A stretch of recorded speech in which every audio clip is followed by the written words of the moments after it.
growing up like you, the only thing I witnessed was violence, suffering, pain, hurt, abuse, buy here, pay here places, repos, working at Taco Bell, getting fired, bill collectors calling, getting kicked out, being evicted, living with 30 different families. Like, you just gave me goosebumps. You're literally talking my whole childhood. You know, and I'm witnessing this, and so many people who are listening right now, they have been through that as well. But when you are faced with becoming who you are, everything must become different, but you're programmed to be the version of the person that you were. Right. How did you step through that? Hank, I'm telling you. So to give you even more context on that, he introduced me to network marketing.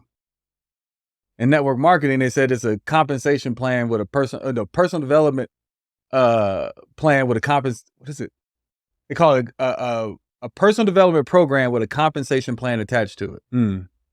So changing myself for the sake of changing myself was never the goal. Mm. I wanted to get rich. Mm. Because I didn't want to do manual labor. Like that's I'm telling you, bro, that was the motivation. The reason's the reason. I love it. Right? Yeah. So I'm in this conference in Las Vegas for this company, this network marketing company, and this guy gets on stage and he tells this rags to riches story. And I'm like, that's possible? Like that was the light bulb moment for me. I'm like, that's possible. Mm. And they said, the size of your business will be determined by the size of the man or woman you become. And then he starts introducing me to Jim Rome, and Jim Rome's like, work harder on yourself than you do your job.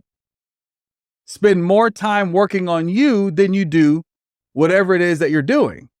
So I was just naive enough to believe what they were saying. Mm. They said, in order to get to this mountaintop, to multiple 6 figures a year, 7 figures a year, it's about who you become as a person. I was just enough to believe that. Mm. So I became magnificently obsessed with personal development. I read, and I really couldn't read. I mean, even up until last year, my wife had to sit down and really teach me how to read. Wow. So yeah, I'm a 38-year-old man who just learned how to really read last year. So people say, well, Steve, how'd you go through so many books? Audiobooks. Mm-hmm. Same. I have thousands of audiobooks that I would just devour through. And I've probably invested anywhere between $500,000 to $1 million in myself over the last 20 years. Mm-hmm. Every dime I have ever made, I put back into myself or into my business. Mm. Because again, reading personal development. What was it? The Benjamin Franklin? You pour your money into your mind, and your mind will pour your purse into your mind, and your mind will pour into your purse. Mm. Like all these little sayings that they had, I was just dumb enough to believe them. So I just kept going and kept going and kept going. And I would get so far until I got introduced to really deep work. It makes me think of the law of the lid from John Maxwell. Exactly. Right. And it's like, you can only go so far on your own. You Right. can only go so far with specific mentors. You can only go so far with specific information and education. You have to be willing to go to the next level. Yeah. And for me, same, dude. It's so wild. Like, I have invested more money, more time, more energy into personal development, into self-education, into growth than anything else. And to be honest with you, most days I'm still like, I don't know what the hell I'm doing. Right. And so what came to mind as you were saying that is it's brainwashing, right? You're effectively being indoctrinated into a shift, Mm-hmm. into possibility. There's something that people don't talk about enough, though, about conferences and events. I believe that when you are in those rooms, you're being exposed to possibility. Mm-hmm. People who hesitate, they're like, I don't want to spend $97. I'm like, that'll be the worst decision you've ever made in your life. You don't Right. want to spend $1,000. Okay, I get that. That's a scary amount. But what if I told you could turn that into 100,000? Right. You don't want to spend 10,000. Well, now you're just crazy. Why would you not want to spend 10,000? Right. Right. If somebody sat across from me, Steve, when I was 14, and they said that one day you're going to be sitting across from a guy like you, but the only way that I'll ever be sitting across from that guy like you is I'm going to have to invest in myself. I'd be like, go f yourself. Did we just have to invest $1 million in ourselves to meet each other? Basically. But it's so true, because like if you're unwilling, nothing changes. Right. And like, thank God you have a Hank, but there's a lot of people who don't. Right. And I fear that for a lot of people hearing this, they go, well, I don't have a Hank. I 100,000% disagree with you on that. Please, let's go. Because Think Unbroken is their Hank. Mm. You are millions of other people's Hank. That's a good point. Yeah.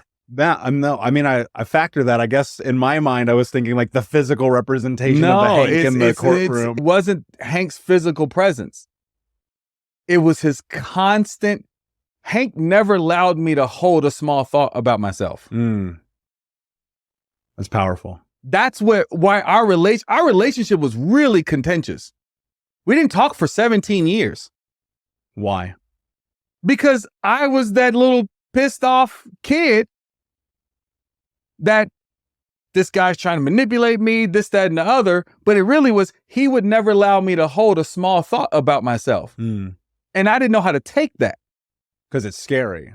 Absolutely. Okay, so here's an interesting question. What is it like for you to love yourself? To never hold a small thought about me. What is that feeling?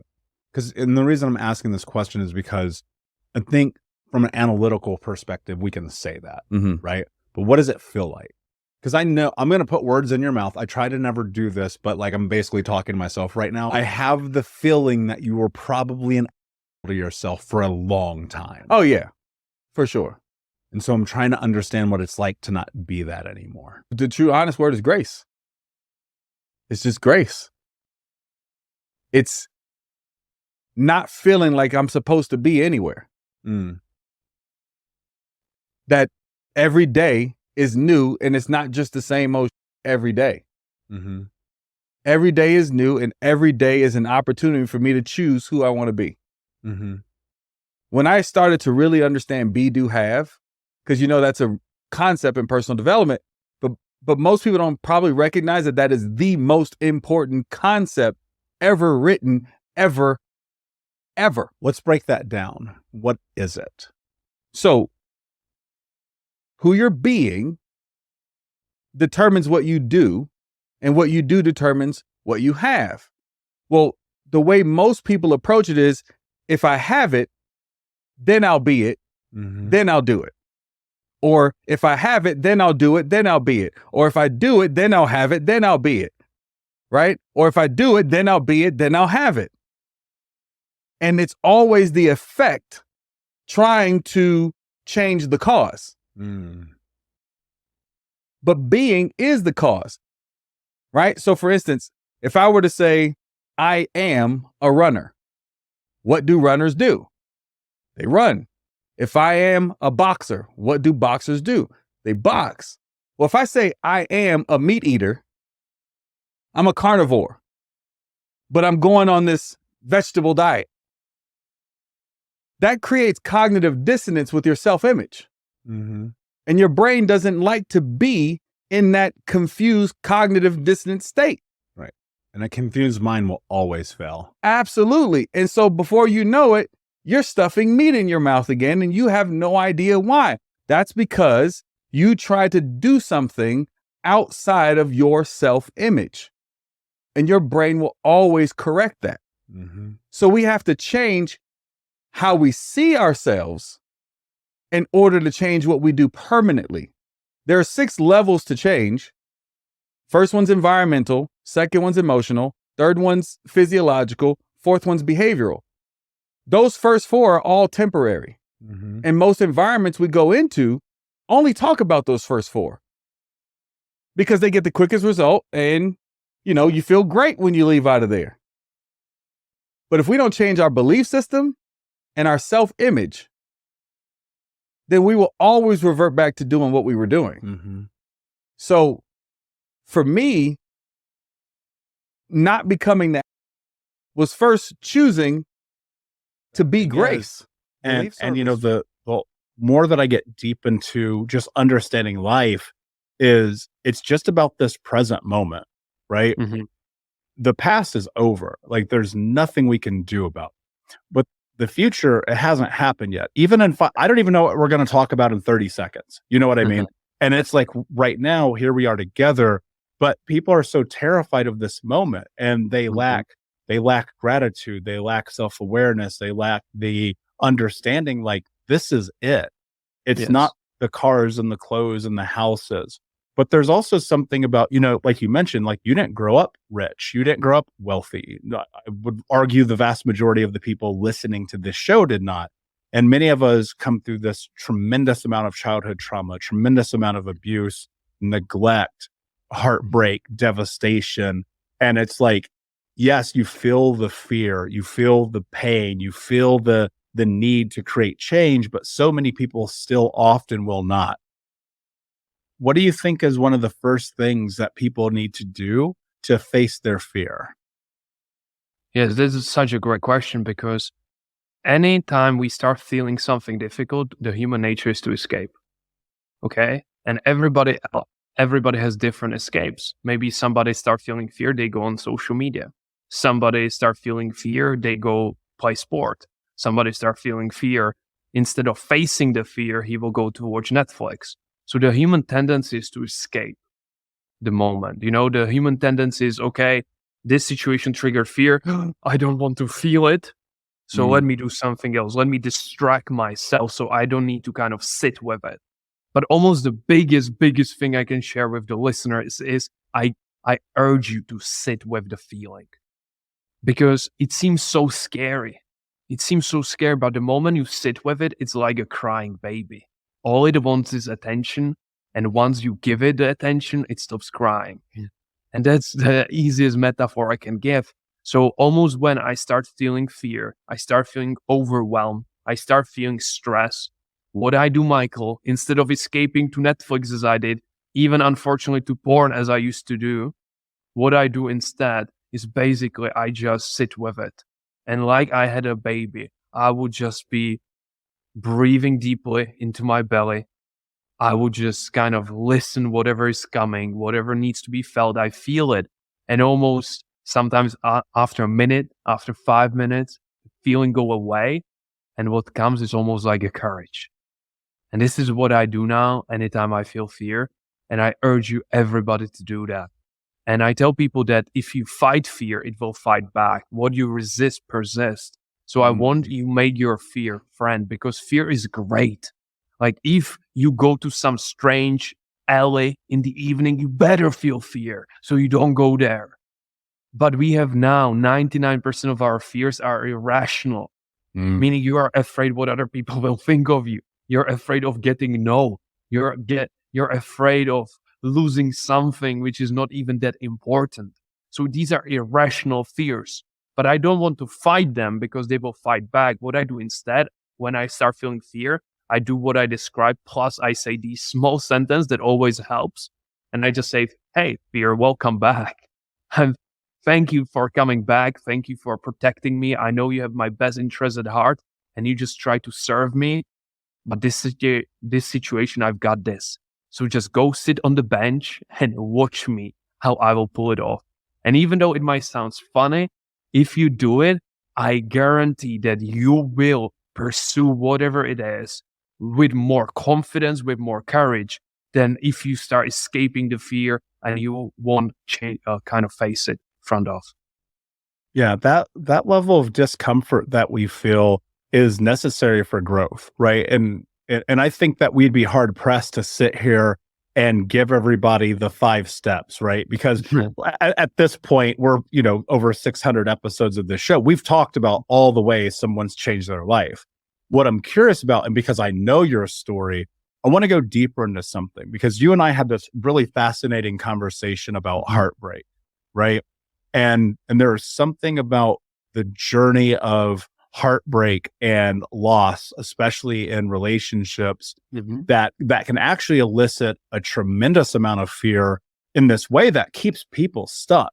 Where you're talking about 20 years later, they're still stuck. They haven't moved on. They haven't gone another date. They haven't pursued their dreams. They haven't pursued their ambitions. The pain of that moment of stuckness has produced so much fear that now they're paralyzed. And what you just said, like, and in an analytical sense makes a lot of sense, right? Because you're sitting here, you're looking at it, you're like, okay, cool. Thanks, fear. Go sit on the bench. I got it. Blah, blah, blah. But there's also the reality, right? And I know that you had this massive, massive heartbreak. And I want you to talk about that because I think it's important, because I don't want people to perceive you as, oh, this guy faces his fear, so life is good. It's like, yes, and this dude's been through some also. Yes, 100%. Because I believe, as you said, Michael, so many people get caught up in the story, and you meet them 20 years later and they're still caught up in the story. And what I believe, the story gives them excuse from changing. Because yes, change is difficult. Change is scary. Why? Because it's unknown. Any change is unknown. And if we look at evolution, if I have two paths, one is known, one is unknown, of course I'm going to choose the known path because that's less dangerous. So from evolution, change is always uncomfortable. Change is always scary. That's why people make excuses or create, in this case, stories to excuse themselves from changing. So they use the old relationship, the old job, the old boss, the old trauma as an excuse from changing. And what was it for me was this. Imagine that I'm living kind of 2,000 miles away from, back then, my girlfriend studying.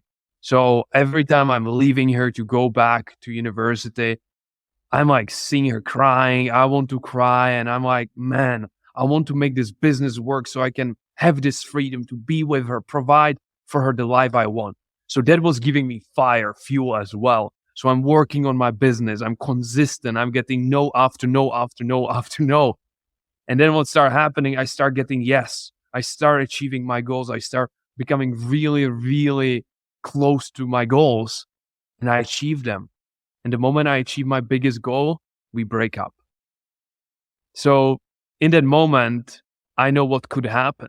In that moment, I could connect. The moment I get successful, something bad happens and I could sabotage my success. And now we wouldn't have this conversation because I would be in a very different position.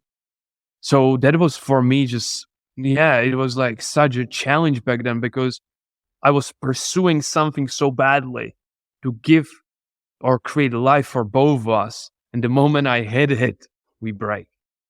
So in that moment, I was devastated. I was like I felt the tendency. That was the worst. I felt the tendency to sabotage it. I felt the tendency to stop doing the actions that made me successful. I stopped doing the behaviors or the habits that got me where I was. And I felt the tendency. And that was the moment that I had to make a decision that I need to change this. I cannot use the story. I cannot use the past to determine my future. And I know, Michael, if I didn't do certain things, I wouldn't be here today because I would probably feel so much sorry for myself, blame her or blame just circumstances. And as a result, I would be victim and then I would be in different position. You had that experience in Vancouver, feeling like there's nothing else here for me. Most people stay. Dylan, the vast majority of people on planet Earth, and I'm talking about like 78%. This is a stat that I saw. I want to say it was the Huffington Post. Don't butcher me if I'm wrong, by the way, because it might be 70%. I don't know. But I am saying that the vast majority of all human beings live in this world right now within 10 miles of where they grew up. And I think to myself all the time, like there is something about the exploration of discovery and who you are by packing up your and walking into the unknown that's going to give you the ability to really find yourself. So I'm curious, how did you know you were reaching the ceiling in Vancouver? And then how did you know that you needed to make a different decision? I was ready for more. Like there's like deep within myself, this yearning. It's like, there's something more I want for my life. And look, like there's a million things I could have done in Vancouver, but for some reason I was drawn elsewhere. I started the business when I was in my third year of college. And that business, the nature of it was effectively traveling. So I was traveling around doing sales. And so I started the business and then, I basically was in a different city every weekend. for the next like 2 years. And the business actually became pretty successful quickly. So I just dropped out of college, and I had 1 year left, and I dropped out. And I said, my dad didn't talk to me. He's like, Wow. He's like, dude, you're not going to be a dentist now? Like, what's the future of the family business? And I was like, give me a year to become like financially independent. Like, then let's talk. And if not, I'll go back to school. Well, I didn't go back to school. Actually, I did go back. I went online to finish it off to make him happy. And then it took too much of my time. So I dropped out a second time. I figured I'd piss him off even again if I could.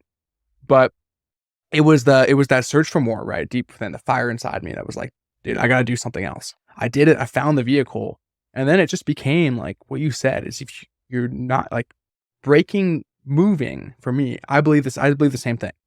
I hate to tell someone that I work with, like, move. Cause like my mom, her heart was broken when I left, and then like my family, I barely see them. Like they're getting older. I've had one of my grandparents pass away during COVID that I didn't get to see.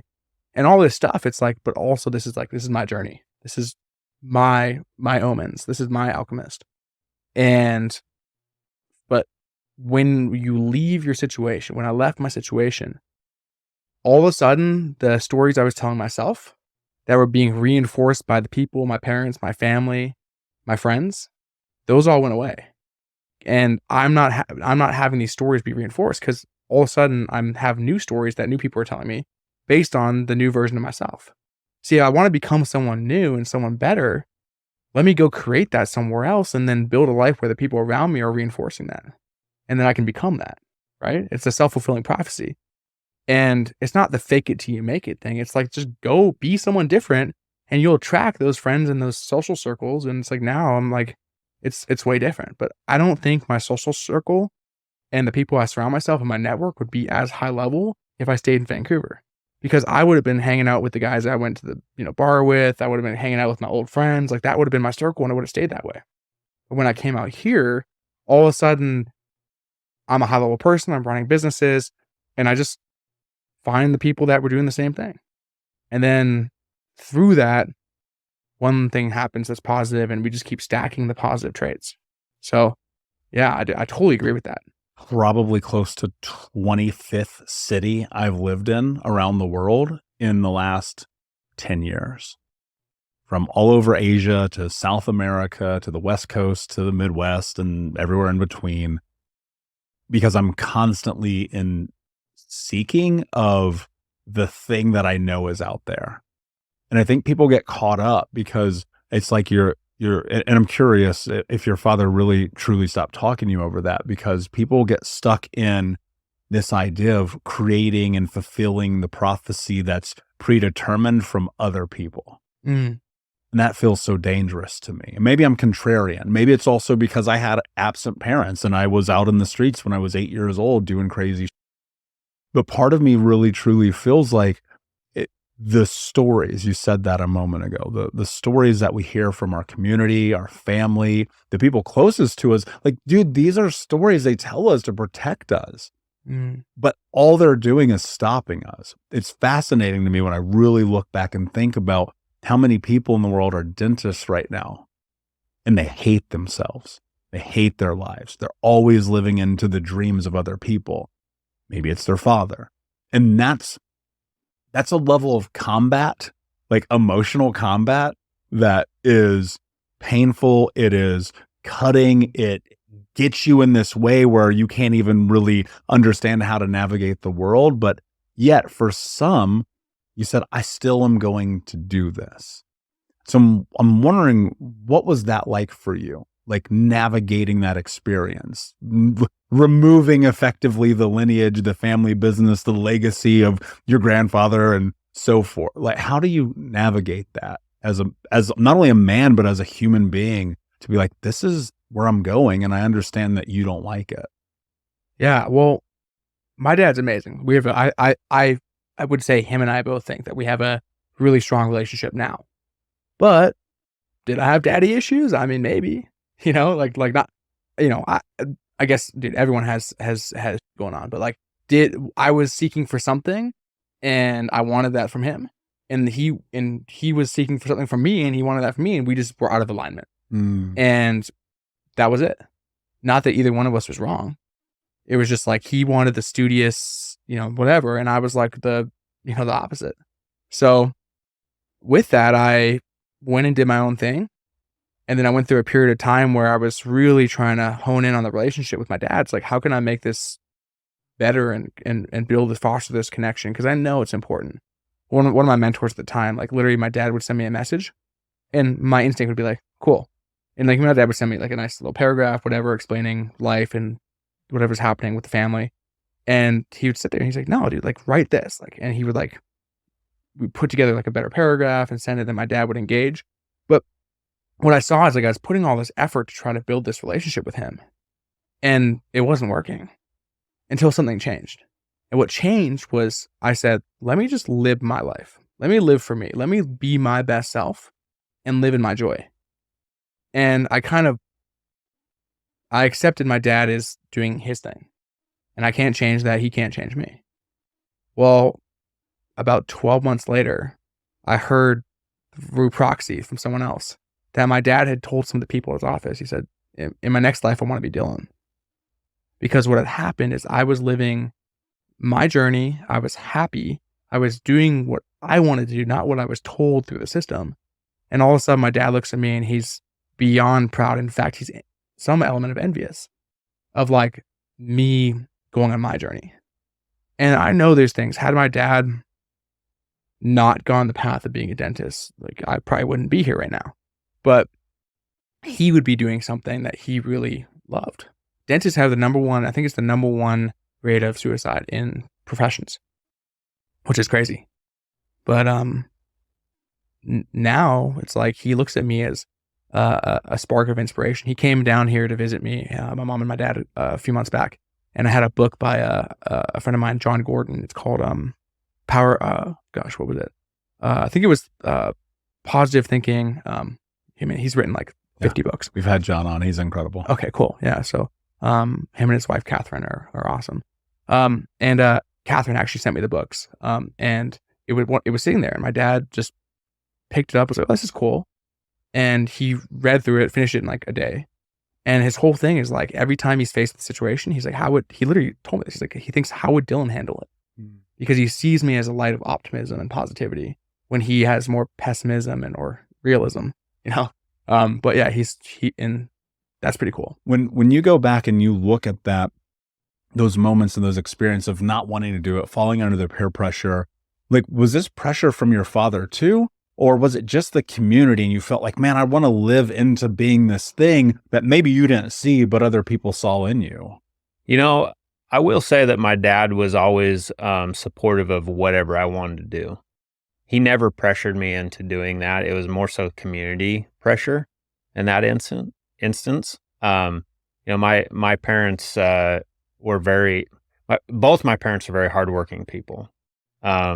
My dad still to this day is the hardest working person that I know. With that being said, I feel like he can work smarter in some instances, Sure. And so that's where it's coming full circle, is I'm able to learn this stuff from my entrepreneurship and like the connections that I've made to kind of relay the message to him of how to make things easier in his older age. But at that point in time, my parents were willing to do whatever it took. I played baseball, I played football, played a little bit of basketball, and they were willing to take me anywhere I wanted to go. But it's like, we had limited funds to do that. So we, like I remember in the rodeo career, like there's people that it's expensive to rodeo because you got livestock, right? You've got equipment and stuff like that. It's not like if you want to go play basketball, go buy a basketball and some sneakers and some shorts and stuff like that and try to find a crew to hang out with and learn from and then work your way up the ladder. Like rodeo, it's like, a bareback rigging costs $500. Shaps cost, I just bought it's different now. I just bought my son a new pair of shaps and that cost $2,500. Holy crap. It's ridiculous just for a pair of shaps. A vest is $500. Like and the stuff that try to like keep them somewhat safe. Yeah. It's like stuff that you need. but they were willing to do whatever it took, you know. I remember when I was rodeoing, I was 13 years old, and I was at a rodeo in Shoshone, Idaho, that my parents took me to, and I actually got hurt I wasn't riding bulls yet or anything. I was riding steers, and they had some wild steers there, and I actually got bucked off, and the steer hit me with his head in the side when I was coming off, and I broke. At the time, it happened so quickly, you couldn't see it. You didn't know what happened. Like if we've got it on video actually still this day, but it just happened so quickly, you didn't really know. And I come from a tough background. My dad was raised very tough, and my dad, you know, he said, you know, I said, man, I'm hurt. And he says, well, he says, toughen up. He says, you got a couple more events to work today. He's like, gather your stuff up, let's go. And I was on the back of the buck and shoots, and I couldn't get my air, and I was, man, I had the worst side ache I've ever had in my life. And I put my gear away. I mean, I'm 13 years old, right? I'm putting my gear away, and you know, it just felt like I could not get my air, and like I'm starting to feel dizzy, and I was afraid to tell my dad that I didn't want to do any more events. Like I'm done for the day. And you know, my dad was raised tough. And so immediately that background of his was coming through with me a little bit. I think with every generation, it gets a little lighter, you know, they lighten up a little bit, but he was still raised very tough. So I was getting some of that too.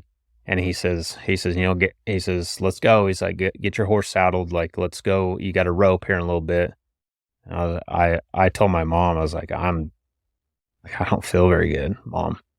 And she ended up having a conversation with my dad, and there's a little fight, you know, like Mama Bear was like telling Dad, like, no, it's done. Like, let's go home. And of course my dad was upset, and we gather the horses up, and we're headed back home, and I'm laying in the back seat, and I just had the worst side ache I've ever had in my life. And I start feeling lightheaded, and my mouth was getting, you know, dry, and my mom was getting nervous, and her sister was a nurse, an ER nurse here in Las Vegas, actually. So we live up in Idaho. My mom's from Las Vegas, so all of her family lives in Las Vegas. She called her mom or her sister on the way back to our house, and told her what happened, and kind of telling the symptoms of what was going on. And she says, you need to get him to the hospital immediately. And she says, what does he look like? And my dad and my mom looked in the back seat, and I was just pale as I could be. My eyes were rolling back in my head, and I was about to pass out. And they took me to the ER, and I had broke 3 ribs, and I'd run one of my ribs through my spleen. Oh, and wow. completely ruptured my spleen, and I was bleeding out internally. Holy. Yeah. And I like the doctors immediately Should toughen up, man. Yeah.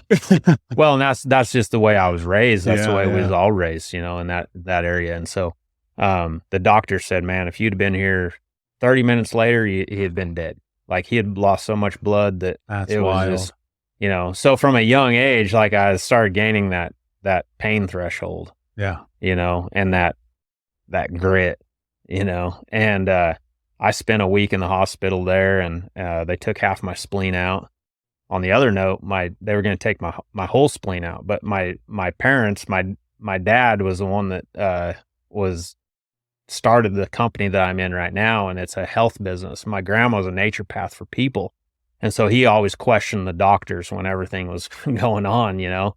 And they were going to take my whole spleen out, and my dad actually started asking the questions, and he says, well, what if you just took the half out that was damaged? Would the other half still work? And they're like, well, yeah, I guess it would. And so he ended up actually saving the half that the doctors were going to take out. So fortunate, like, I was glad that my dad was there to actually, you know, have the balls to question the doctors on this deal, because they were going to take my whole spleen out. But now I still have a half a spleen, which actually works as good as my whole spleen. Yeah. You know, so it's like a catch-22 there a little bit. Wild, man. But that was my first experience with you know, adversity in that industry. Yeah. You know, it makes me think remember I had this high school football coach, and he would always ask us this question. He'd be like, are you hurt or are you injured? Yeah. And man, in all fairness, like, I don't have children. I will never let them play football. Like, if I do, never. Because, dude, I remember one time I was playing, and it was our senior homecoming game. We were getting stomped. My friend Sam played for the opposing team, ended up winning a state championship. And Sam, to this day, I still talk to him. I love this guy. Smokes me, blindsides me. Like, dude, and I'm seeing stars. I'm upside down. I'm like about to throw up in my mouth. 100% all the signs for a concussion, right? Yeah. Come out of the game for one play, get some water. Coach goes, are you hurt? Are you injured? I go, I don't even know what day it is, dude. What are you talking about? Yeah. And we go right back into the game. I finished that game. And I mean, who knows how many injuries, concussions, broken fingers, broken feet, toes, the whole nine. And it's like, it's interesting you say that, because there's something about that. I don't know what it is, but there's something about having that grit to tough through that physical pain that it changes you. Like, I don't know what it is. And I don't wish it on people. I don't want people to get hurt. Like, it sucks. I mean, it happens all the time. We're humans. We're going to get hurt. But there's something that creates resiliency in you. It's engaging a piece of your mind that you've never engaged before. I truly believe that. There's a lot of people in this world that have never had to go to that depth. It's crazy, like, I don't know what it is. Like, I have a lot of friends I've never been in the military, but I have like a lot of friends that are ex-military guys. And it's just like, they're like, dude, like, and they're like, you're one of the guys that we connect with that has never been in the military. And I think it's some of the same mindset, is because like if you're out in war and you're getting shot at, or you're, like you get an injury, like, you can't just be like, hey, time out. Like, I'm going to get off the field. Like, you got to finish a job. Right. And the same in rodeo. Like, if you get hurt and you're in the middle of a war, or you're in the middle of a fight, nobody blows a whistle and says, hey, everybody stop. Like, you got to get out of the fight before you get some relief, and so it's kind of the same mindset a little bit.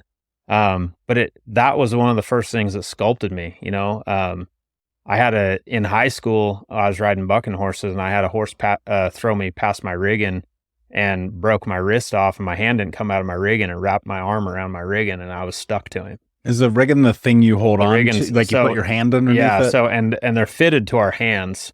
So they're tight, it's hard to get them out, right? And so I broke my wrist off there, and, I ended up coming back the next day and roping. I had a cast on, and I put the reins, my horse's reins, through the crotch of my arm, and come back, and I just figured it out. I was like, man, I'm not going to not rope. I can't ride bucking horses, but I'm going to rope. Yeah. And it's just that mindset of like figuring stuff out. And then, that was like the first things that come, like, these little injuries along the way is what creates the mindset of fortification for business. Yeah. Of figuring out.